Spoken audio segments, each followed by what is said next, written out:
Assalamualaikum warahmatullahi wabarakatuh. Ya, Waalaikumsalam. Waalaikumsalam, Prof. Terima kasih para Ya, senior yang sudah mengajak saya bergabung di sini, serta para senior dan teman-teman yang ada di dalam ruang ini.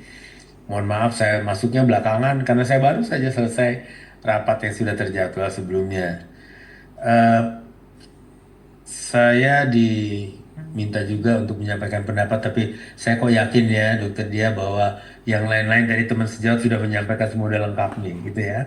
Tapi baiklah, ketika lebih dari 300 guru besar terlibat kemarin ini, terlibat apa ya?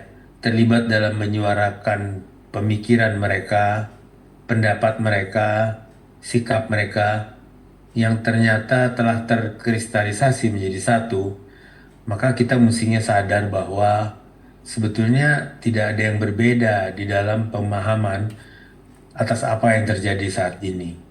Apa itu?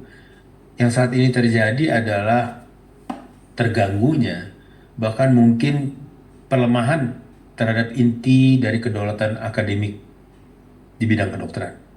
Dan itu menyangkut dari mulai pendidikan kedokteran dan menuju kepada pelayanan kedokteran, sehingga ujung-ujungnya nanti akan jatuh pada gangguan pada sistem ketahanan nasional di bidang kesehatan. Tentu kerugian yang paling besar itu adalah negara. Kalau ketahanan nasional bidang kesehatan menjadi kacau, maka yang menjadi kesulitan adalah negara, karena masyarakatnya adalah bagian pertama, bagian terdepan dari yang mengalami hal-hal yang tidak perlu terjadi. Sementara yang di belakang itu barangkali bisa melihat saja.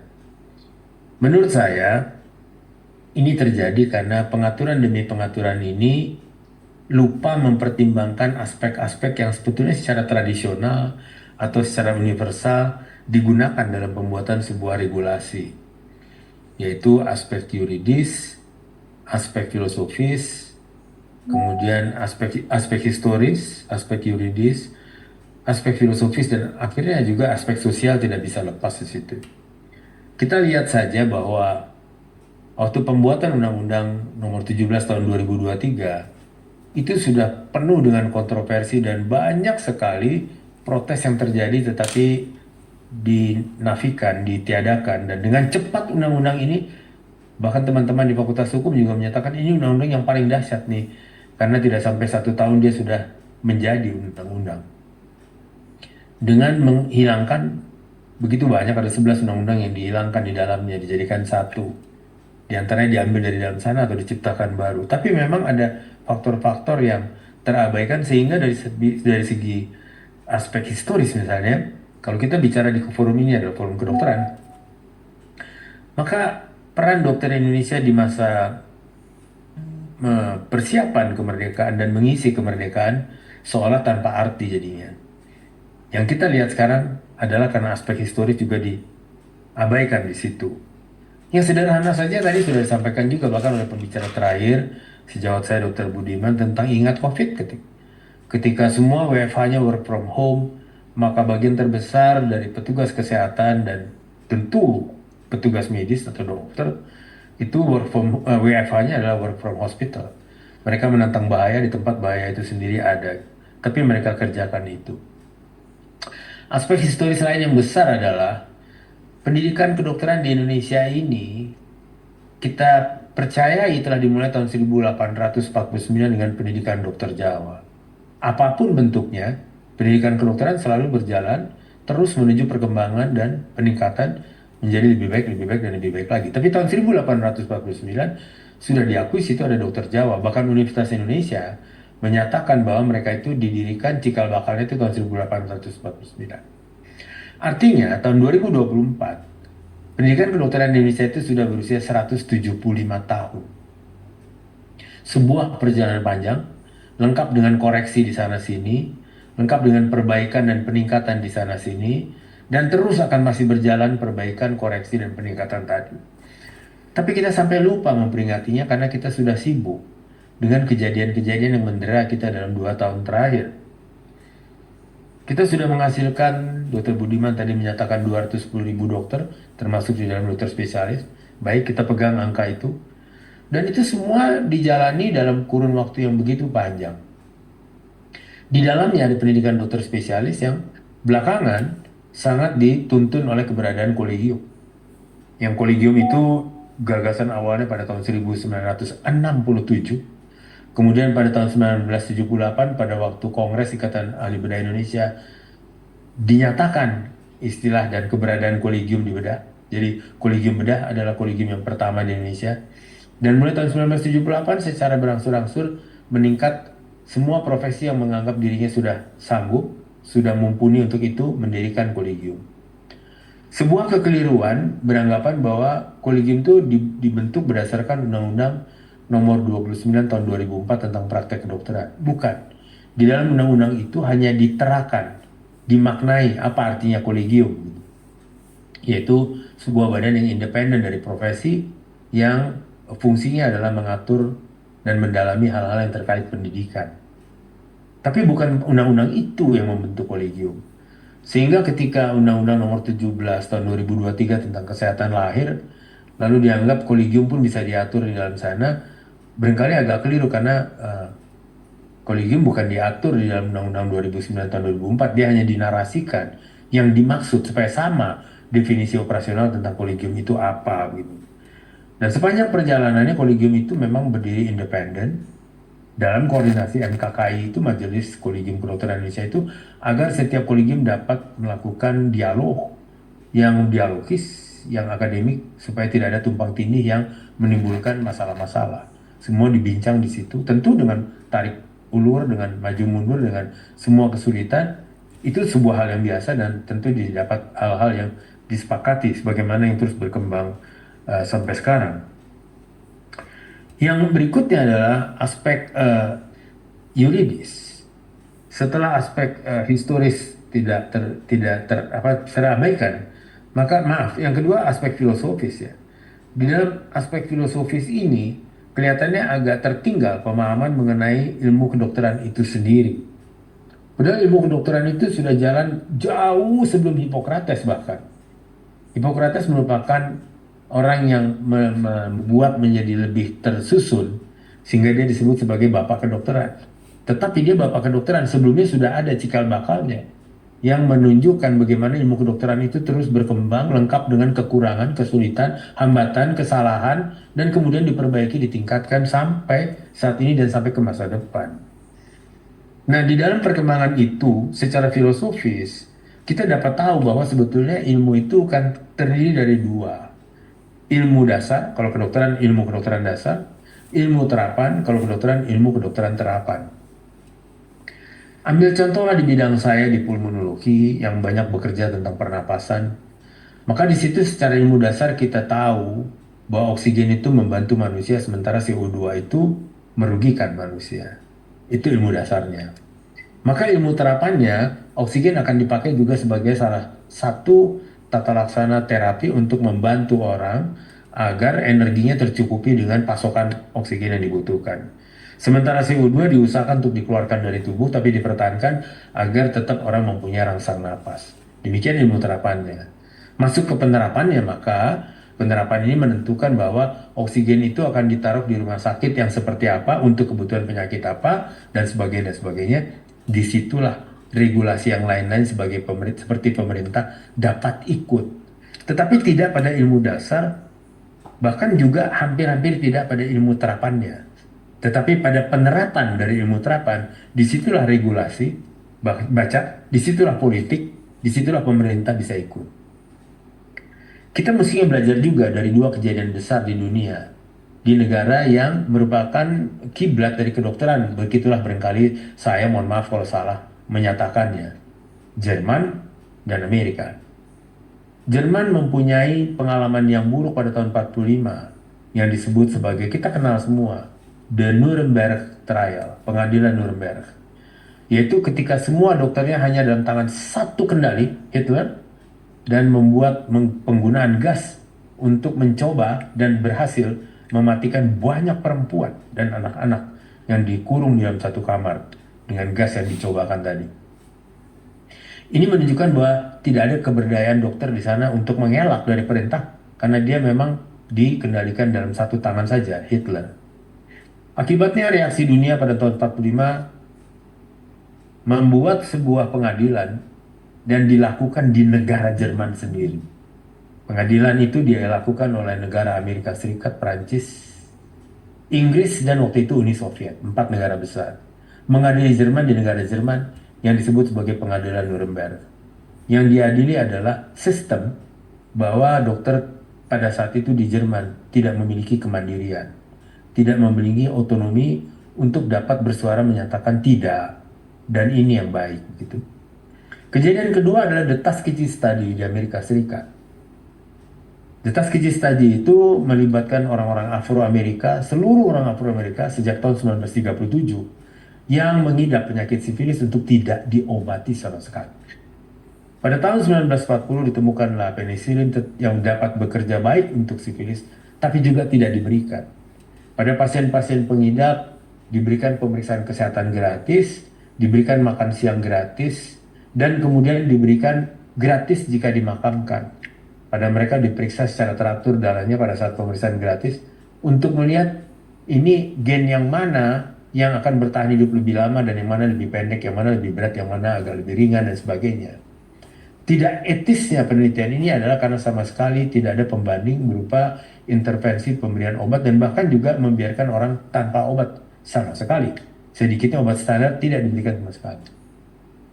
Kantor berita Perancis lah yang membukanya pertama kali dan mendorong Amerika untuk membuat panel untuk memeriksa ini, akhirnya diperiksa.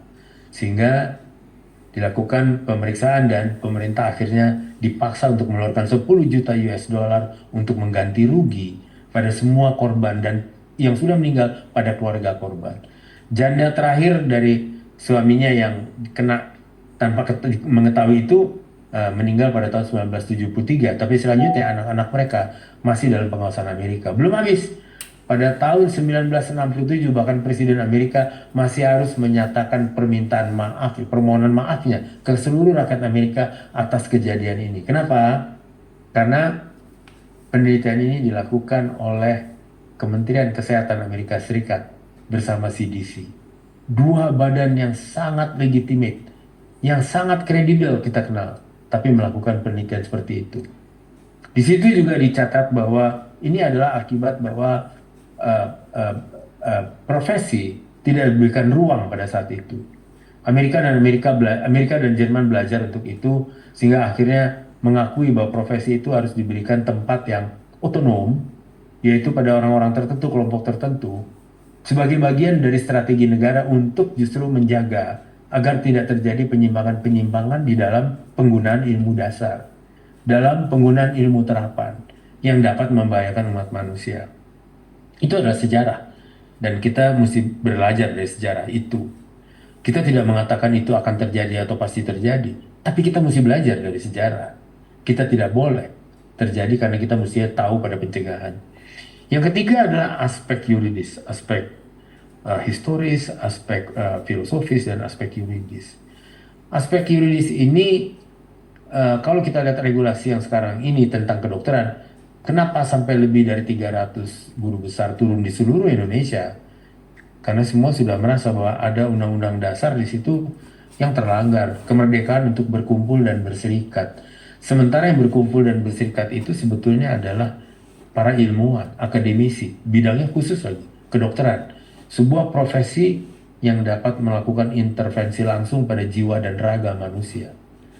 Maka inilah yang menjadi sebuah kebingungan sendiri dan akhirnya menjadi sebuah teriakan. Undang-undang ini seharusnya juga diteruskan, undang-undang dasar ini seharusnya juga diteruskan dengan undang-undang yang sesuai dengan itu. Kita sebut sajalah Undang-Undang Nomor 17 Tahun 2023 tentang kesehatan sudah berdiri. Ya, semua mencoba patuh karena memang itu sudah keputusan. Baik, tetapi ada yang tidak sesuai di dalamnya. Ketika di dalam undang-undang pun sebetulnya tentang kolegium disebutkan bahwa kolegium adalah badan independen dari sebuah profesi, badan akademik dari sebuah profesi yang mengatur tentang pendidikan. Tetapi di dalam pasal 28 tahun 2024 dia berbeda sekali, bahwa pemilihannya dilakukan dengan cara voting. Padahal sebetulnya kolegium itu adalah sebuah peer, sebuah kelompok inti dari orang-orang yang memang passionnya dan diakui oleh kelompoknya, oleh anggota dari profesi, oleh peernya dari profesi. Memang passion orang-orang ini adalah pada pendidikan. Mereka sendiri yang akan memilih siapa di antara mereka yang paling mumpuni untuk menjadi ketua. Tetapi yang terjadi sekarang adalah ketua dipilih dengan cara voting, dan beberapa bukti membuktikan bahwa eh, tidak semua nama yang masuk yang diunggulkan itu justru ditetapkan, bahkan ada yang tidak ada namanya masuk tetapi ditetapkan. Dan jika terjadi kekeliruan itu hanya ada di tangan satu orang untuk melakukan ketentuan-ketentuan, yaitu Menteri Kesehatan. Di titik inilah terjadi sebuah reaksi. Reaksi yang tentu kita sudah lihat. Kenapa begitu? Karena dengan begitu sebetulnya berarti kita tidak lagi berbicara tentang pemimpin, kita bicara tentang pimpinan gitu. Padahal dari pemimpin pasti ada kepemimpinan, yaitu sebuah kemampuan mendengar, merangkul, dan mengayomi. Ketika kita berhadapan dengan pimpinan, memang agak repot jadinya, reaksinya jadi seperti ini. Cukup lama sebetulnya, lebih dari 300 guru besar tadi untuk melihat saja perjuangan-perjuangan yang sedang terjadi. Tetapi ketika tidak juga sampai, maka Bulak Sumur pada tanggal 7 Mei sudah memulainya dengan menyatakan kekecewaan, keprihatinan, dan akhirnya berteriak. Diikuti oleh Fakultas Kedokteran Universitas Indonesia pada tanggal 15 pertama, lalu pada Hari Kebangkitan Nasional, dan pada Hari Kebangkitan Nasional itu bahkan seluruh fakultas kedokteran, dan diikuti secara resmi oleh AIKI, Asosiasi Institusi Pendidikan Kedokteran Indonesia. Dan yang lebih menyentuh lagi, ketika di FKUI seorang mahasiswi tingkat 2 menangis di mimbar, melihat kenyataan apa yang terjadi pada ilmu yang mereka hormati ini, pada guru-guru yang mereka banggakan ini, dan kemudian pada profesi yang mereka menjadi bingung melihatnya. Di awal mereka sebetulnya merasa sebuah kebanggaan, di tengah-tengah ini mereka tiba-tiba menjadi sebuah kebingungan. Di Universitas Hasanuddin, bahkan peserta didik dari program pendidikan dokter spesialis telah ikut bersuara, telah ikut menyuarakan keprihatinan dan kegeraman mereka tentang apa yang terjadi sekarang. Maka ini kita lihat adalah bukan cuma lebih dari 300 guru besar, tapi mahasiswa dan peserta didik pun sebetulnya melihat ini. Tapi yang mahasiswa barangkali masih ragu-ragu karena belum menguasai semua tentang aspek universalitas dari sebuah pendidikan kedokteran, terutama identitas diri dari pendidikan kedokteran itu sendiri. Sementara yang residen masih takut karena barangkali di antara mereka juga berpikir bagaimana nasib mereka ketika mereka nanti harus bekerja. Ketakutan inilah sebetulnya harus dihilangkan. Karena kepemimpinan sebetulnya harus menghindarkan ketakutan. Kepemimpinan harus menghadirkan keikutsertaan. Demokrasi adalah soal tanggung jawab, dan tanggung jawab itu diminta dalam bentuk peran serta. Kalau ini bisa dilakukan, maka sebetulnya kita bisa menyelesaikan masalah ini. Tapi di titik hari ini kita melihat semua sudah berdiri dalam kebingungan. Bahkan satu sama lain dalam setiap profesi menjadi bingung. Ini saya bicara dengan siapa? Sesuaikah pembicaraan ini atau tidak? Nah, barangkali kita dapat melihat saja membandingkannya dengan asta cita dari pemimpin utama, yaitu presiden. Presiden telah menetapkan asta citanya sebagai program 8 cita. Mari kita lihat apakah yang terjadi di dunia kesehatan ini, dan secara spesifik barangkali apa yang dialami oleh para dokter sekarang itu menggambarkan program dari asta cita tadi.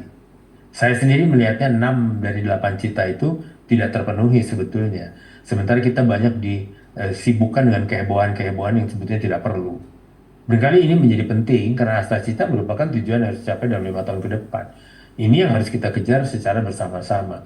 Kita harus bersama-sama menyelesaikan ini. Tidak ada yang bisa menyelesaikannya sendiri, apalagi semua tangan dipegang sendirian. Saya kira itu tidak mungkin.